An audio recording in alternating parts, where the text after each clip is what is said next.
The HMS Surprise, the filming ship used in Master and Commander, Far Side of the World. When it comes to filming models and props, I think some of the most interesting topics are those involving ships and boats. In fact, I've done videos on such filming fictional models like the SS Poseidon and the Antonia Graza. Many of my all-time favorite films also involve ships or boats.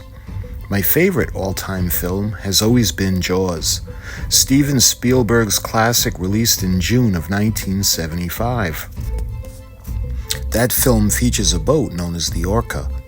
She was commanded by Captain Quint, played by Robert Shaw, and I'm always on a lookout for a model of her, but I'll probably have to do a scratch build, like I have done for the SS Edmund Fitzgerald, and will do for the SS Morro Castle, but those are other videos. Getting back to the filming models in movies, not all of them are done exclusively with models. In fact, the Poseidon Adventure was filmed aboard the RMS Queen Mary, located in Long Beach, California. The ship was stationary, however, the camera was made to rock back and forth in order to simulate being at sea. Well, the movie I would like to talk about today features another filming prop that was actually an existing ship. I am talking about the HMS Surprise. The movie I'm referring to is titled Master and Commander, The Far Side of the World. Now, this movie did have a miniature, a small model of the ship used in different scenes, but I'm not going to talk about that. Again, this is only going to be the actual ship. Master and Commander, The Far Side of the World starred Russell Crowe and has always been one of my favorite films. In fact, I taught my kids to sing along the sea shanty from the film. Safe and sound at home again, let the waters roll, Jack. Safe and sound at home again, let the waters roll, Jack. Long we lost on the ocean main, now we're safe ashore, Jack. Don't forget your old shipmates, rally, rally, rally, rally, rye-o. I apologize for that, but I figured it would probably be copy-stricken, so I wasn't able to put that in. Master and Commander, The Far Side of the World was released in November of 2003. The film was directed by Peter Weir, and the story was written by Patrick O'Brien. Peter Weir and John Colley would also make contributions for the movie. The film starred Russell Crowe, Paul Bettany, and Billy Boyd. Some of the film was shot on location, actually in the Galapagos Islands in Ecuador.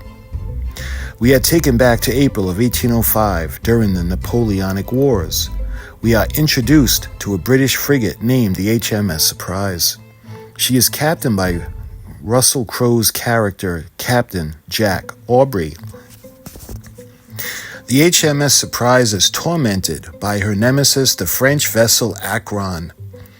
By the way, she is also a beautiful vessel and an actual filming ship and has a miniature model, but that's going to be for another video. Having already felt the wrath of the Akron, the HMS Surprise and her crew are ordered to destroy or capture the ship. This is by no means a small task, as she has more guns, more crew, and she's much faster and larger. It would take an inspiration from the ship's surgeon, Dr. Stephen Matron, played by Paul Bettany. Upon showing the captain a walking stick, it would occur to Captain Aubrey that the element of surprise, as well as camouflage, would give the HMS Surprise the chance they needed to level the odds of capturing the Acheron. On an interesting side note, as a huge Star Trek fan, their relationship reminded me very much of a relationship between Captain Kirk and Dr. McCoy, but once again, that's a totally different video. Ultimately, the HMS Surprise is made to resemble a whaling ship. She would be renamed the Siren. Her colors are hidden and the ship is painted over to hide her identity. The Acheron would catch up with her and come alongside and demand to be seen. Once the Acheron came alongside her for the inspection, that is when Audrey would spring his trap. They ultimately board, overpower, and capture the Akron after cannon fire. When Captain Aubrey goes into the sickbay, he is met by the doctor. He would present Aubrey with his sword, saying that the captain wanted him to have this. Well, back on the Surprise, Dr. Maturin said that the doctor had died sometime earlier. Realizing he was probably the captain that was in the sickbay, they would alter the course again to intercept the Akron, and that is as the film ends. The film is one of my all-time favorite movies and has been since the first time I seen it. That brings me back to the HMS Surprise herself. Even though there is in fact a small model of the ship used in certain scenes, I'm not talking about that right now. And like I said, I'll do a video on that separately. Right now I'm talking about the actual ship herself. She was not a filming model or a set, but an actual sailing vessel. She has some history all her own as well. In fact, she made her debut in Master and Commander, however, she was also in the Disney Pirates of the Caribbean films. She was actually Captain Barbossa's ship, the HMS Province, as seen in Pirates of the Caribbean on Stranger Tides. As of this writing, she is located in San Diego at the Maritime Museum. In fact, she is joined by many historic vessels. She is also one of 4 sailing vessels, too. She is joined by the Californian, the San Salvador, and the Star of India. However, when she was not built to be the Surprise. She was built in 1970, and she was going to be a historic attraction modeled after and a duplicate of the Royal Navy frigate Rose.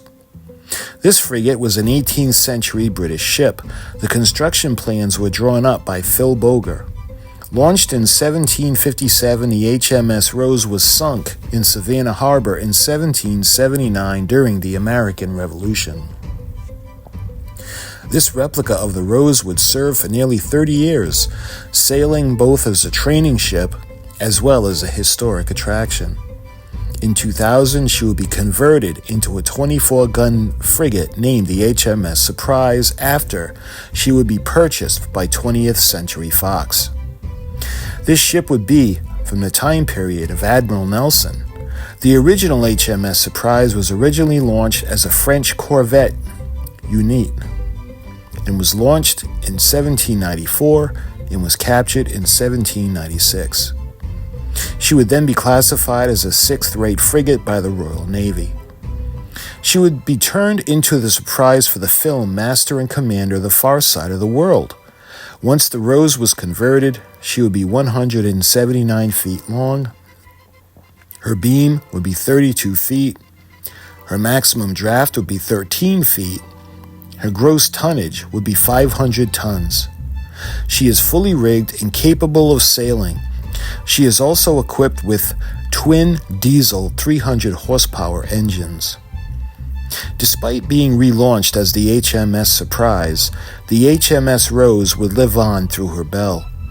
Considered bad luck to change the bell would retain the Rose's name. On an interesting side note, Russell Crowe actually learned how to play the violin for the film. He said it was one of the hardest things he ever had to do for preparation for a role. He also has a band of his own, and in 2006, he brought members of his band to visit the ship.